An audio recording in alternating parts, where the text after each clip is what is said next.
El sol de la tarde se filtraba a través de los vitrales de la Catedral Metropolitana de Ciudad de México, bañando con luz dorada a los invitados que se habían reunido para el bautizo del pequeño Mateo Alejandro Montero Vega. Verónica Vega de Montero, con su elegante vestido color crema, sostenía a su hijo de 6 meses contra su pecho mientras observaba a los invitados. La crema innata de la sociedad mexicana estaba presente: políticos, empresarios, celebridades, todos allí para presenciar el bautizo del hijo del magnate inmobiliario Luis Montero Reyes y la hija del poderoso Rafael Vega Domínguez, CEO de Grupo Industrial Vega. Verónica, de 32 años, había creído encontrar en Luis, de 38, el amor de su vida. Se habían conocido 3 años atrás en una gala benéfica en Polanco, y después de un noviazgo de ensueño, se casaron en una ceremonia que ocupó las portadas de las revistas de sociedad. Un año después, nació Mateo, completando lo que parecía ser una familia perfecta. Pero detrás de las sonrisas y las fotografías para redes sociales, la realidad era otra. Los últimos meses habían sido un infierno. Luis había cambiado. Las llamadas telefónicas secretas a altas horas de la noche, las ausencias inexplicables, las facturas de restaurantes y hoteles donde supuestamente cerraba negocios. Verónica no era ingenua, pero tampoco tenía pruebas concretas. «Ya casi comenzamos la ceremonia», susurró Mariana, su mejor amiga desde la universidad, mientras acomodaba el pequeño traje blanco de Mateo. «¿Dónde está Luis?» «Dijo que tenía que atender una llamada urgente», respondió Verónica con una sonrisa tensa. «Ya sabes cómo es él con sus negocios». Mariana asintió sin creerle del todo. Como directora de recursos humanos en una de las empresas del Grupo Vega, sabía más de lo que decía. «Tu padre está preguntando por él. Parece molesto». Rafael Vega, un hombre de 65 años con una presencia imponente, se acercó a su hija. «¿Dónde está tu marido, Verónica? El padre está esperando». «Ya viene, papá», respondió ella, sintiendo una opresión en el pecho. «Solo fue a atender un asunto rápido». Rafael miró su reloj de oro. A diferencia de su yerno, quien había nacido en cuna de oro, Rafael venía de una familia humilde de Oaxaca. Había construido su imperio desde cero, con trabajo duro y una ética intachable. Nunca había confiado del todo en Luis, pero respetaba la elección de su hija. En ese momento Luis entró por una puerta lateral, ajustándose la corbata. Su traje Armani impecable contrastaba con sus ojos ligeramente enrojecidos y su aliento que, cuando se acercó a Verónica, delataba que había estado bebiendo. «¿Dónde estabas?», preguntó ella en voz baja, mientras él tomaba al bebé en sus brazos. «Cerrando un negocio que nos hará aún más ricos», respondió él con desdén. «Deberías estar agradecida en vez de cuestionarme». La ceremonia comenzó. El sacerdote, un viejo amigo de la familia Vega, pronunciaba las palabras del ritual bautismal.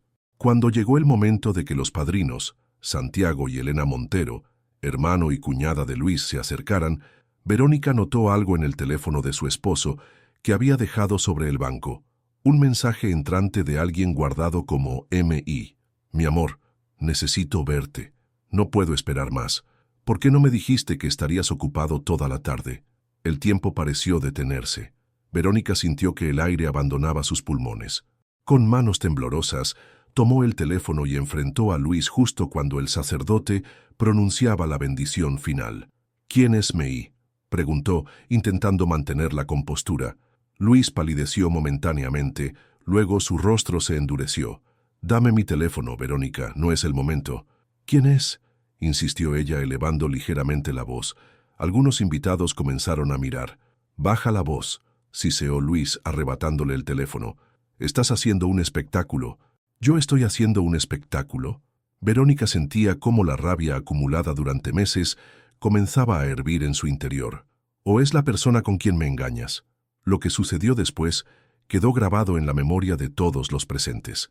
Luis, con el rostro contraído de ira, levantó la mano y abofeteó a Verónica frente al altar, frente al sacerdote, frente a su hijo y a más de 200 invitados. El sonido del golpe resonó en el silencio sepulcral que se había formado. Mateo comenzó a llorar en brazos de su madrina. Verónica, con la mejilla ardiendo y lágrimas en los ojos, miró a su esposo sin reconocerlo. Rafael Vega avanzó como un toro embravecido, pero fue detenido por su esposa Claudia. «No aquí, Rafael, no ahora», le susurró. Luis pareció darse cuenta entonces de lo que había hecho. «Verónica, yo...» Pero ella ya no escuchaba. Con dignidad, tomó a su hijo de brazos de Elena, dio media vuelta y caminó hacia la salida de la catedral. No miró atrás, ni siquiera cuando escuchó a Luis llamándola, ni cuando sintió la mano de su padre en su hombro. «Esto no se quedará así», fue todo lo que dijo Rafael, mientras ayudaba a su hija y a su nieto a subir a la limusina que esperaba afuera. Mientras el vehículo se alejaba, Verónica miró por la ventana trasera. La imagen de Luis, solo en las escaleras de la catedral, rodeado de murmullos y miradas acusadoras, le produjo una extraña sensación. No era solo dolor o humillación, era determinación. Porque en ese momento, mientras abrazaba a su hijo contra su pecho, Verónica Vega juró que Luis Montero pagaría por cada lágrima, por cada mentira, por cada momento de falsa felicidad. Lo que Luis no sabía era que había cometido un error fatal.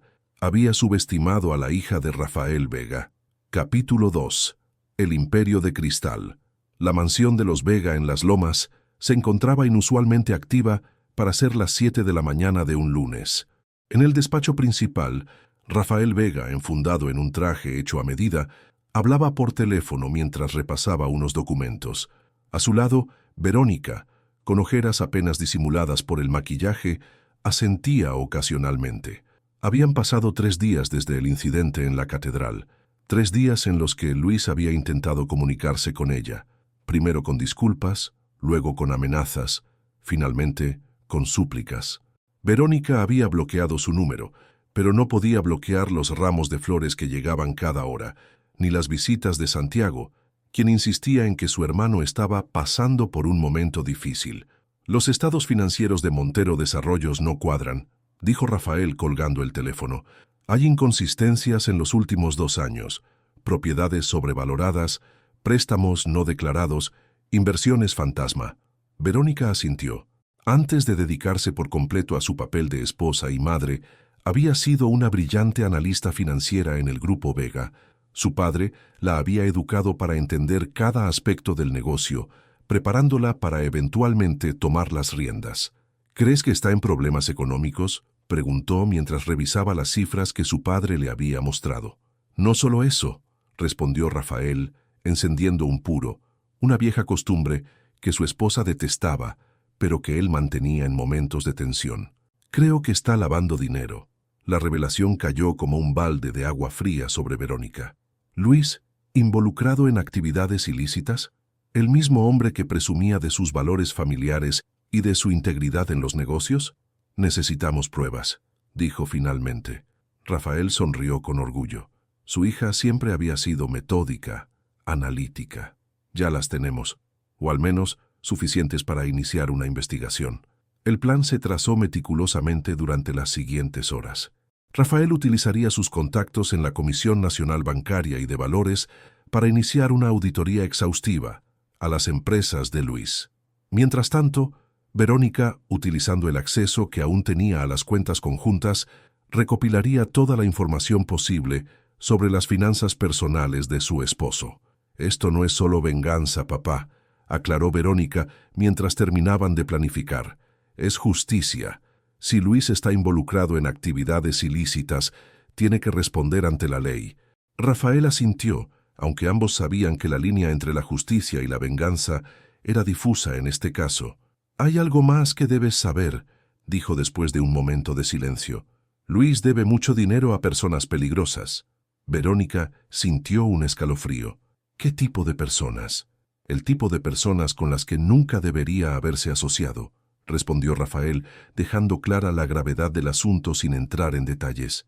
«Ha estado jugando con fuego, y ahora todos podríamos quemarnos». En ese momento, Claudia Vega entró al despacho con el pequeño Mateo en brazos. A sus 60 años, mantenía una elegancia natural que Verónica siempre había admirado. «Alguien quiere ver a su mamá», dijo con una sonrisa, entregándole el bebé a Verónica. Mientras sostenía a su hijo, Verónica se preguntó qué tipo de futuro le esperaba. ¿Crecería sin un padre? ¿Conocería algún día la verdad sobre lo que estaba a punto de suceder? «Luis está aquí», anunció de repente la ama de llaves, interrumpiendo sus pensamientos. Rafael se levantó de inmediato. «No quiero a ese hombre en mi casa». «Déjame hablar con él», dijo Verónica entregando a Mateo a su abuela. «Necesito hacer esto». En el recibidor, Luis esperaba nervioso. Su aspecto era muy diferente al del empresario confiado que todos conocían. Llevaba barba de 3 días, el cabello despeinado y una camisa arrugada bajo una chaqueta que parecía haber pasado la noche en el asiento de un coche. «Verónica», dijo al verla, avanzando hacia ella. «Gracias por recibirme. Necesitamos hablar». «¿Ahora quieres hablar?», respondió ella con frialdad. «Después de humillarme públicamente, después de engañarme». «Fue un error terrible», admitió él pasándose la mano por el cabello. «No sé qué me pasó. Estaba bajo mucha presión, bebí demasiado, pero te amo, amo a nuestro hijo.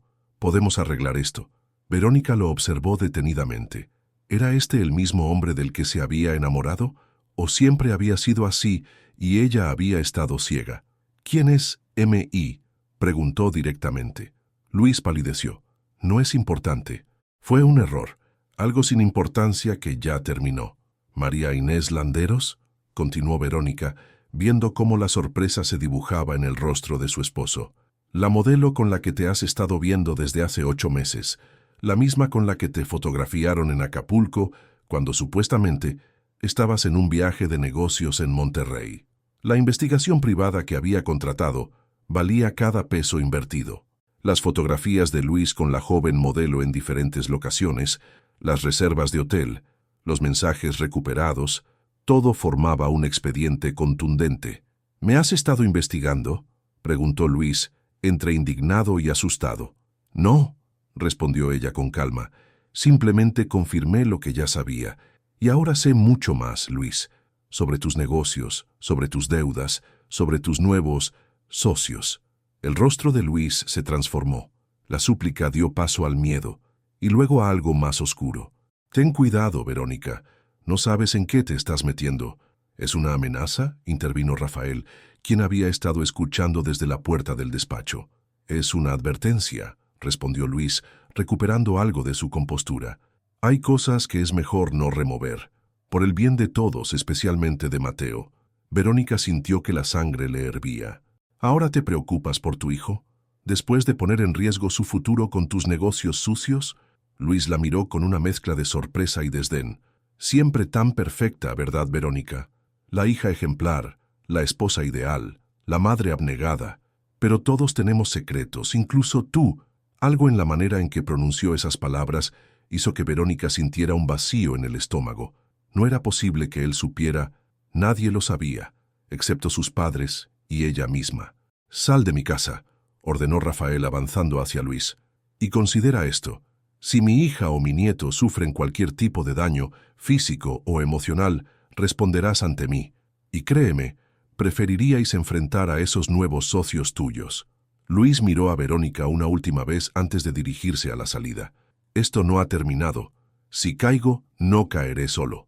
Cuando la puerta se cerró tras él, Verónica sintió que las piernas le fallaban. Su padre la sostuvo justo a tiempo. «¿A qué se refería con eso de los secretos?», preguntó Rafael preocupado. Verónica negó con la cabeza. «No lo sé, papá. Probablemente solo está intentando asustarme». Pero mientras subía las escaleras para reunirse con su hijo, una sensación de inquietud se instaló en su pecho, porque había un secreto, uno que había permanecido enterrado durante años, un secreto que, si salía a la luz, podría destruir no solo a Luis, sino también a ella misma y a todo lo que su familia había construido. Capítulo 3. Cenizas al viento. La noticia estalló como una bomba en los círculos empresariales de México. Montero Desarrollos bajo investigación por presunto lavado de dinero y fraude fiscal. Los periódicos, los noticieros, las redes sociales, todos hablaban del tema. Fotografías de Luis siendo escoltado por agentes federales a su salida de las oficinas centrales de su empresa inundaron Internet. En el elegante ático de Mariana en la colonia Roma, Verónica observaba la cobertura en televisión con una mezcla de satisfacción y aprehensión. Habían pasado 2 semanas desde su confrontación con Luis, 2 semanas de intensa actividad en las que Rafael había movido todos sus hilos para acelerar la caída de su yerno. ¿Estás segura de que es lo que quieres?, preguntó Mariana, sirviéndole una copa de vino tinto. Una vez que esto avance, no hay vuelta atrás. Verónica tomó un sorbo, sintiendo el sabor ácido en su garganta. Ya no hay vuelta atrás, Mariana. Luis cruzó esa línea cuando decidió engañarme, cuando me humilló públicamente, cuando puso en riesgo el futuro de nuestro hijo con sus negocios turbios. Mariana asintió, aunque su expresión delataba cierta preocupación. Es solo que conozco a tu padre, Vero. Cuando se propone destruir a alguien, no se detiene. Luis se lo buscó, respondió Verónica con firmeza. Los investigadores encontraron conexiones con el cártel de Sinaloa. ¿Te das cuenta? Mi esposo, el padre de mi hijo, lavando dinero para narcotraficantes. El teléfono de Verónica vibró. Era un mensaje de su padre. Reunión urgente en casa. Hay novedades. Cuando Verónica llegó a la mansión de sus padres, encontró a Rafael en una acalorada discusión con Javier Méndez, su abogado de confianza desde hacía décadas. No podemos permitir que esto salga a la luz, decía Rafael golpeando el escritorio con el puño. ¿Qué sucede?, preguntó Verónica, alarmada por la expresión de su padre. Rafael y Javier intercambiaron una mirada tensa antes de que el abogado hablara. Luis ha presentado una contrademanda. Afirma tener pruebas de irregularidades en Grupo Vega, específicamente relacionadas con la adquisición de terrenos en Quintana Roo hace 7 años. Verónica sintió que el suelo se movía bajo sus pies. El proyecto de Quintana Roo, precisamente el secreto al que Luis parecía haber aludido durante su último encuentro. Es imposible, dijo, intentando mantener la calma. Esos documentos fueron destruidos. Al parecer, no todos, respondió Javier, abriendo su maletín para extraer un folder. Luis presentó esto como evidencia preliminar. Dentro del folder había copias de correos electrónicos, transferencias bancarias y, lo más incriminatorio, un acuerdo firmado por Rafael Vega con funcionarios del gobierno estatal para la recalificación ilegal de terrenos protegidos. ¿Cómo obtuvo esto?, preguntó Verónica, sintiendo que le faltaba el aire. Rafael se pasó la mano por el rostro, repentinamente envejecido. Debió acceder a mis archivos cuando aún confiábamos en él, cuando aún era parte de la familia. El proyecto de Quintana Roo había sido un punto de inflexión para Grupo Vega. La construcción de un complejo turístico de lujo en una zona previamente protegida había multiplicado el valor de la empresa, pero los métodos utilizados para obtener los permisos no habían sido del todo transparentes. Verónica, recién incorporada al negocio familiar en aquel entonces, había expresado sus dudas, pero finalmente había participado en la operación, convencida por su padre de que era una práctica común en el sector. Si esto sale a la luz, no solo caerá Luis, dijo Javier con gravedad.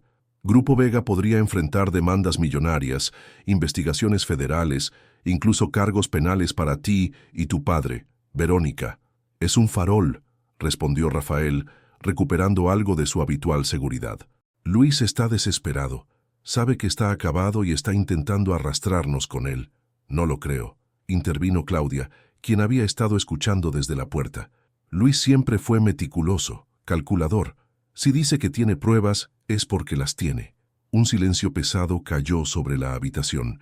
El sonido del llanto de Mateo, proveniente del monitor de bebé que Verónica llevaba consigo, rompió la tensión momentáneamente. «Debo atender a mi hijo», dijo Verónica, agradeciendo la excusa para salir de allí y ordenar sus pensamientos. En la habitación que había sido suya durante su infancia y que ahora compartía con Mateo durante su estancia en casa de sus padres, Verónica cargó a su hijo, meciéndolo suavemente mientras intentaba procesar la situación. ¿Cómo habían llegado a este punto? ¿En qué momento su vida perfecta se había convertido en una pesadilla de secretos, traiciones y amenazas? El sonido de su teléfono la sacó de sus reflexiones. Era un número desconocido. Dudó, pero finalmente contestó. «¿Verónica?» La voz de Luis sonaba extrañamente serena. «Necesitamos hablar». «No tenemos nada de qué hablar», respondió ella, bajando la voz para no alterar a Mateo, que comenzaba a quedarse dormido en sus brazos. «Ambos sabemos que eso no es cierto», insistió Luis. «Lo que está sucediendo nos destruirá a todos. A ti, a mí, a tu padre, pero sobre todo a Mateo. ¿Es eso lo que quieres para nuestro hijo? ¿Que crezca con el estigma de tener a sus padres y a su abuelo en prisión? Verónica sintió un nudo en la garganta. ¿Qué es lo que quieres, Luis? Un acuerdo, respondió él. Nos reunimos, solos tú y yo, y encontramos una solución que nos beneficie a todos. ¿Por qué debería confiar en ti después de todo lo que has hecho? Luis guardó silencio por un momento, antes de responder. Porque a pesar de todo, eres la madre de mi hijo, y porque sabes que tengo razón. Esta guerra no tiene vencedores, solo perdedores, y el que más perderá será Mateo. Contra su mejor juicio, Verónica aceptó encontrarse con Luis esa misma noche en un discreto restaurante en San Ángel. No le dijo nada a sus padres. Sabía que Rafael se opondría vehementemente. El restaurante La Casa del Abuelo era uno de esos lugares tradicionales donde la privacidad de los comensales era tan valorada como la calidad de los platillos. Luis ya estaba allí cuando ella llegó, sentado en un rincón apartado, con una copa de mezcal frente a él. «Gracias por venir», dijo levantándose para saludarla. Intentó besarla en la mejilla, pero ella se apartó sutilmente. «Vayamos al grano», dijo Verónica, sentándose y rechazando con un gesto la carta que le ofrecía el mesero. «¿Qué propones?» Luis tomó un sorbo de su bebida antes de responder. «Retiro mi contrademanda y todas las acusaciones contra Grupo Vega. A cambio, tú y tu padre retiran la denuncia contra mí y me ayudan a negociar con las autoridades». Verónica lo miró incrédula. «¿Esperas que te salvemos después de todo lo que has hecho?» «No espero que me salven», respondió Luis con una sonrisa amarga. «Sé que estoy acabado empresarialmente, pero prefiero un acuerdo que me permita conservar algo de dignidad y, más importante, mi libertad, a una guerra total en la que todos perderemos». «¿Y María Inés?», preguntó Verónica, sorprendiendo a Luis con la mención directa de su amante. «¿Ella forma parte del acuerdo?». Luis bajó la mirada. «Eso se acabó. Fue un error, uno de tantos que he cometido». Verónica estudió el rostro del hombre con el que había compartido los últimos años de su vida. ¿Estaba siendo sincero? ¿O era otra de sus manipulaciones? «Necesito pensarlo», dijo finalmente, «y consultarlo con mi padre». «Por supuesto», respondió Luis, aunque su expresión se tensó al mencionar a Rafael. «Pero no tardes demasiado. Hay personas esperando resultados, personas con las que no conviene jugar». La amenaza velada no pasó desapercibida para Verónica. Se levantó, dispuesta a marcharse, pero antes de hacerlo, Luis la tomó suavemente del brazo. «Una cosa más», dijo mirándola a los ojos. «A pesar de todo, nunca he dejado de amarte, y amo a nuestro hijo más que a nada en este mundo». Verónica se soltó de su agarre y salió del restaurante sin responder. Mientras caminaba hacia su coche, sintió el peso de una decisión imposible sobre sus hombros. ¿Debía proteger a su familia a cualquier costo? ¿O debía permitir que la justicia siguiera su curso, sin importar las consecuencias para todos ellos? Lo que no sabía era que esa noche, mientras ella conducía de regreso a casa de sus padres, un sobre estaba siendo entregado en las oficinas de los principales medios de comunicación del país. Un sobre que contenía pruebas no solo de las actividades ilícitas de Luis Montero, sino también de las irregularidades en el proyecto de Quintana Roo y, lo más devastador, documentos que vinculaban directamente a Verónica con ambas operaciones. La guerra había escalado a un nuevo nivel y ya no había vuelta atrás. Capítulo 4. Redención en el caos. La luz del amanecer encontró a Verónica sentada en la terraza de la mansión Vega, con una taza de café frío entre las manos y la mirada perdida en el horizonte de la Ciudad de México. No había dormido en toda la noche, atormentada por la conversación con Luis y por la decisión que debía tomar.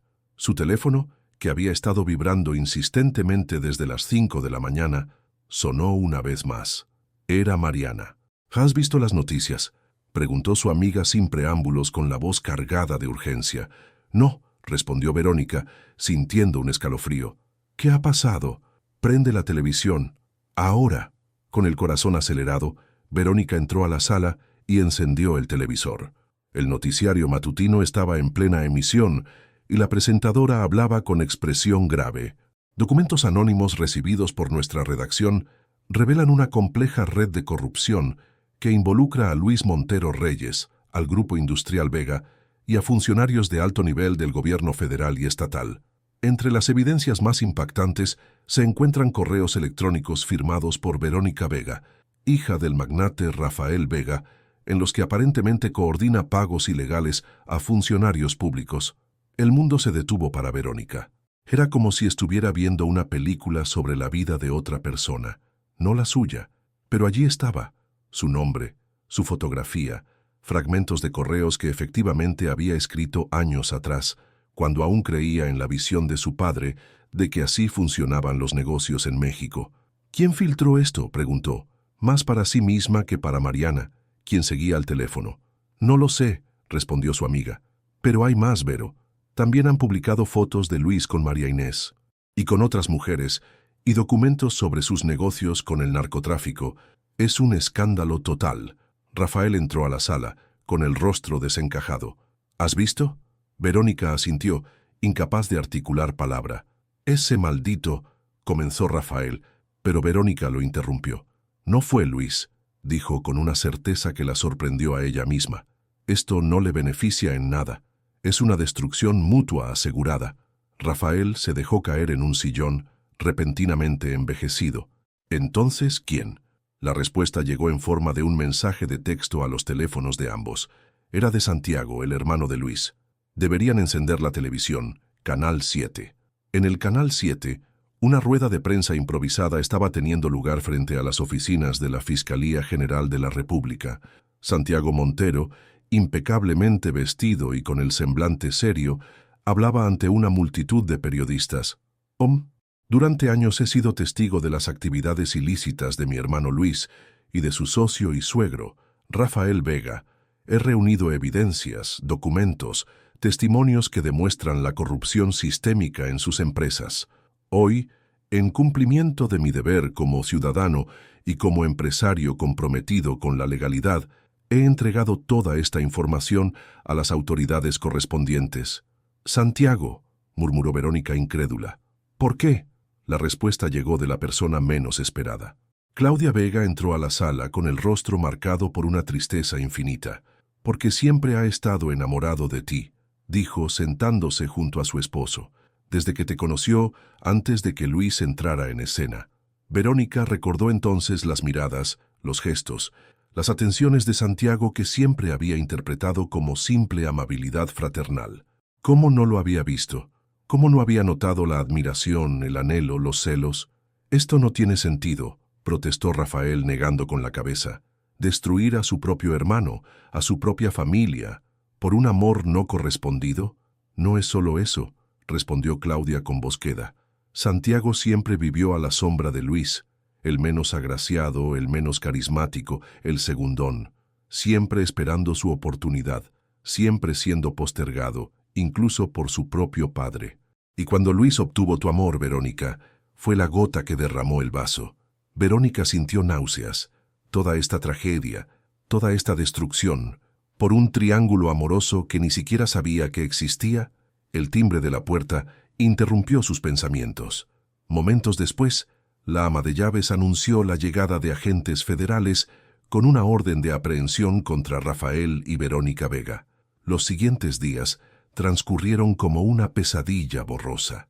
Las declaraciones ante el Ministerio Público, los titulares en los periódicos, las miradas de reproche de antiguos amigos y socios, la vergüenza, la humillación pública, todo parecía irreal, como si le estuviera sucediendo a otra persona. Luis también había sido detenido, acusado formalmente de lavado de dinero, evasión fiscal y vínculos con el crimen organizado. Los hermanos Montero, otrora cercanos, ahora estaban en bandos opuestos. Luis como acusado, Santiago como testigo colaborador del gobierno. Solo una cosa mantenía a Verónica en pie: Mateo. Su hijo, ajeno a toda la tragedia que se desarrollaba a su alrededor, seguía sonriendo, creciendo, demandando atención y amor. Por él, solo por él, Verónica encontraba fuerzas para enfrentar cada nuevo día. Fue durante una de las visitas de Mariana a la casa de los Vega, donde Verónica permanecía bajo arresto domiciliario, que surgió la primera luz de esperanza. He estado investigando, dijo Mariana, asegurándose de que estaban solas, y creo que hay algo extraño en toda esta situación. ¿A qué te refieres? preguntó Verónica, meciendo suavemente a Mateo, que dormitaba en sus brazos. Los documentos filtrados por Santiago, algunos parecen alterados. Los correos electrónicos que supuestamente enviaste, por ejemplo. Las fechas no coinciden con tus agendas de esa época. Verónica la miró con un brillo de esperanza en los ojos. ¿Estás segura? No completamente, admitió Mariana. Pero hay suficientes inconsistencias como para plantear dudas razonables. Y hay más. He hablado con Elena, la esposa de Santiago. ¿Elena? Verónica se sorprendió. Elena Montero, una mujer tímida y reservada, siempre había parecido incómoda en las reuniones familiares, como si deseara estar en cualquier otro lugar. Está destrozada, continuó Mariana, y asustada.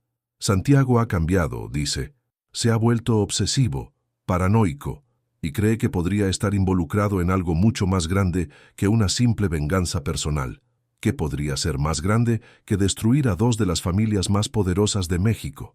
Mariana bajó la voz, aunque estaban solas. Hay rumores de que Santiago ha estado en contacto con ciertos grupos de poder, políticos que verían con buenos ojos la caída de tu padre, competidores que se beneficiarían enormemente con la desaparición de Montero Desarrollos y Grupo Vega del mercado. Verónica sintió que una chispa de determinación se encendía en su interior. Por primera vez en semanas, en lugar de sentirse una víctima, comenzó a pensar como la estratega que siempre había sido. Necesitamos pruebas, dijo colocando a Mateo en su cuna con delicadeza, y sé por dónde empezar. Las siguientes semanas fueron un torbellino de actividad discreta. Desde su arresto domiciliario, utilizando a Mariana como enlace con el exterior, Verónica comenzó a tejer una red de contactos y favores. Antiguos compañeros de universidad que ahora ocupaban puestos clave en el gobierno, ex empleados de confianza, incluso periodistas con los que había mantenido buenas relaciones a lo largo de los años. Cada pieza de información, cada documento recuperado, cada testimonio obtenido, era como una ficha en un rompecabezas enorme y complejo. Y lentamente, la imagen comenzó a aclararse. Santiago no actuaba solo. Detrás de él había un consorcio de intereses, políticos corruptos que veían a Rafael como un obstáculo para sus planes, empresarios envidiosos que codiciaban el imperio Vega, y lo más perturbador de todo, los mismos grupos criminales con los que Luis se había involucrado.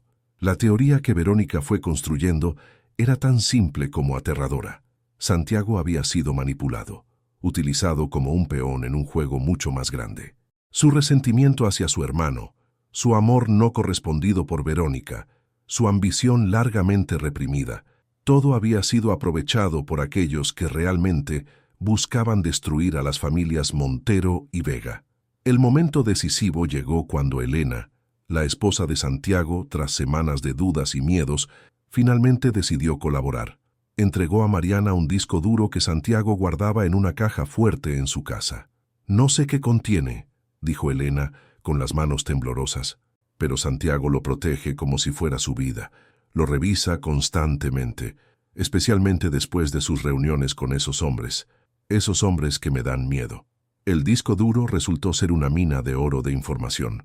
Contenía los archivos originales que Santiago había manipulado para incriminar a Verónica y a Rafael, pero también mucho más: conversaciones grabadas con funcionarios corruptos, planes detallados para tomar el control de los activos de ambas empresas una vez que sus dueños estuvieran en prisión, incluso listas de sobornos a jueces y fiscales. Con esta nueva evidencia, el caso dio un giro dramático. Los abogados de Verónica y Rafael presentaron un recurso de revisión, alegando fabricación de pruebas y conspiración. Los medios de comunicación, siempre hambrientos de escándalos, comenzaron a publicar filtraciones sobre el caso Montero Vega, la conspiración detrás del escándalo. El día que Verónica finalmente enfrentó a Santiago fue uno que jamás olvidaría.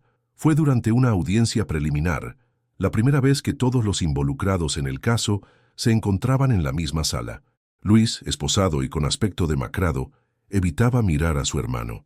Rafael, envejecido pero con la dignidad intacta, mantenía la cabeza alta, y Santiago, nervioso, constantemente susurrando a su abogado, parecía cada vez más acorralado.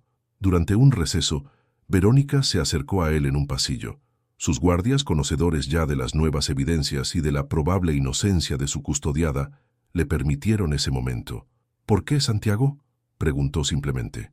Él la miró, y por un instante Verónica vio al joven inseguro que había conocido años atrás, el hermano menor que siempre buscaba aprobación. Pero ese destello de humanidad desapareció rápidamente, reemplazado por una máscara de resentimiento. «Tú nunca me viste, ¿verdad?», respondió él con amargura. «Siempre fue Luis, el guapo, el exitoso, el favorito de papá. Y cuando apareciste tú, pensé que por fin alguien vería más allá de las apariencias, más allá del apellido. Pero no, caíste rendida ante él como todas las demás». «Eso no justifica lo que has hecho», dijo Verónica manteniendo la calma. «Has destruido vidas. Has puesto en peligro a tu propio sobrino. No metas a Mateo en esto», exclamó Santiago, con una vehemencia que sorprendió a Verónica. «Todo lo que he hecho, todo ha sido para construir un mundo mejor para él. Un mundo sin la corrupción de Luis, sin las manipulaciones de tu padre. ¿Un mundo mejor?». Verónica no podía creer lo que escuchaba. «¿Asociándote con criminales? ¿Fabricando pruebas? ¿Traicionando a tu propia familia?». Santiago pareció desmoronarse ante sus ojos. «No era así como debía suceder», murmuró, más para sí mismo que para ella. «Me prometieron que nadie saldría realmente herido. Solo un reajuste de poder, un cambio necesario». «¿Quiénes te lo prometieron, Santiago?», presionó Verónica, aunque ya conocía la respuesta. «Los mismos que ahora te abandonarán a tu suerte. Los mismos que te utilizaron como un títere mientras ellos permanecían en las sombras». La mirada de pánico en los ojos de Santiago confirmó sus sospechas. «No entiendes», dijo, bajando la voz hasta convertirla en un susurro angustiado. «No sabes de lo que son capaces, si hablo, si los traiciono». «Ya lo has hecho», respondió Verónica, mostrándole discretamente su teléfono, donde se reproducía la grabación de su conversación. «Y ahora tienes una decisión que tomar: ser el títere que va a prisión mientras los verdaderos culpables escapan, o ayudarnos a exponer toda la verdad». El juicio que siguió a esas revelaciones conmocionó a la sociedad mexicana. Santiago, convertido ahora en testigo protegido, reveló una red de corrupción que implicaba a altos funcionarios, empresarios y líderes del crimen organizado. Luis, aunque no quedó completamente exonerado, sus vínculos con actividades ilícitas eran reales, aunque menos graves de lo inicialmente presentado. Recibió una sentencia reducida a cambio de su cooperación. Rafael y Verónica fueron absueltos de los cargos más graves, aunque tuvieron que pagar multas sustanciales por irregularidades menores en sus operaciones empresariales. El escándalo los había debilitado económica y socialmente, pero no los había destruido. Un año después de aquel fatídico bautizo, Verónica se encontraba en el jardín de una modesta pero elegante casa en Coyoacán. Mateo, que ya daba sus primeros pasos, jugaba con un cachorro que Rafael le había regalado en su primer cumpleaños. Grupo Vega había sobrevivido, aunque considerablemente reducido. Rafael, decidido a limpiar el nombre familiar, había implementado estrictos protocolos éticos en todas sus empresas. Verónica, por su parte, había decidido no regresar al mundo corporativo, al menos por ahora. En su lugar, había fundado una pequeña fundación dedicada a promover la transparencia empresarial y a apoyar a familias afectadas por la violencia del narcotráfico. Luis cumplía su condena en una prisión de mediana seguridad. Verónica lo visitaba ocasionalmente, más por Mateo que por cualquier sentimiento remanente. La relación, irremediablemente dañada, había evolucionado hacia una extraña forma de respeto mutuo nacido de la adversidad compartida. Santiago, bajo una nueva identidad proporcionada por el programa de protección a testigos, había desaparecido del mapa. Elena había solicitado el divorcio y había regresado a su ciudad natal en el norte del país. Mientras observaba a su hijo jugar, ajeno a toda la tragedia que había rodeado sus primeros meses de vida, Verónica reflexionaba sobre las lecciones aprendidas, sobre el poder y sus peligros, sobre la ambición desmedida, sobre la importancia de la verdad, pero también sobre la capacidad humana de redención, de reconstrucción, de encontrar luz incluso en los momentos más oscuros. El timbre de la puerta interrumpió sus pensamientos. Era Mariana, quien se había convertido en una presencia constante y reconfortante durante todo el proceso. ¿Lista para el gran día?, preguntó su amiga con una sonrisa. Verónica asintió. Esa tarde inauguraría oficialmente la Fundación Mateo, su proyecto personal para transformar todo el dolor y la destrucción en algo positivo. No sería fácil. Sabía que muchos todavía la mirarían con recelo, que el apellido Vega Montero aún despertaría susurros y miradas de soslayo. Pero mientras alzaba a su hijo en brazos, sintiendo su cálido peso contra su pecho, Verónica supo que valía la pena intentarlo, porque a veces, del caos más absoluto, de la traición más dolorosa, de la caída más estrepitosa, surgía la oportunidad de construir algo nuevo, algo mejor, algo verdadero. Y mientras Mateo reía, iluminando con su inocencia el jardín de aquella casa que ahora llamaban hogar, Verónica comprendió que la verdadera redención no estaba en la venganza ni en la justicia, sino en la capacidad de transformar el dolor en propósito, las cenizas en cimientos, el final de una historia en el comienzo de otra.